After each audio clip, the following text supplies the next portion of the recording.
Nagpunta kami dito, yung first meeting namin yung parang groundbreaking. Then after nun, bumalik kami siguro nakatayo na tong, may pundasyon na tong bahay. So ibig sabihin yung trust namin sa kanila is nandun. Kasi hindi namin talaga naging ugaling from time to time bumisita sa site para lang i-check kung kumusta ba yung gawa nila. Kasi yung trust nga is nandun. So yun, masaya na ito nga yung trust na nasa isip namin before is nangyayari na kung ano yung gusto namin. Actually, wala naman talagang perfecto na sa una pa lang, okay, perfect na agad. Ang kagandahan lang, although may mga suggestion kami, may mga comment kami, is na-a-actionan. So, finally, yung una, syempre, mayroong mga minor na kinonsider, pero at the end na ngayon, sa turnover period na tayo, masasabi ko na happy naman kami sa naging outcome.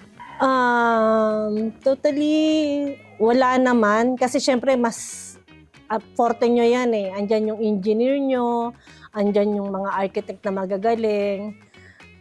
Siguro as a client lang, siguro kung mayroong major changes doon sa original na plan, before siguro i-start siya, is ma-inform or mas maganda siguro upuan ng client at ng HEGDES para, alam mo yun, walang gulat na mangyayari kung yun, may pagbabago.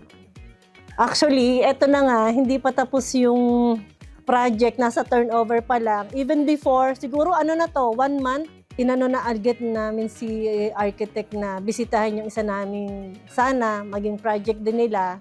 So, ibig sabihin, parang masaya kami sa trabaho talaga at ito kino-consider namin ulit sila sa susunod na project. Siguro 9 kasi sabi ko wala namang perfecto, katulad kayo meron tayong konting just pero very minor naman, pero yung 9 satisfied na ako doon. Thank you. Actually, yung mga tao na bumubuo sa HEGDES, very accommodating, kaya siguro nag-materialize yung project na ito.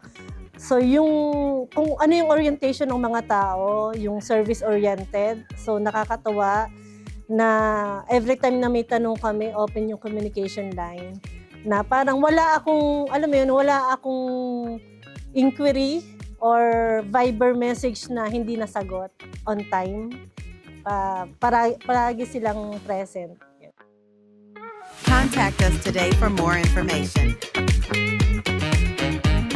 Follow us on Facebook, Instagram,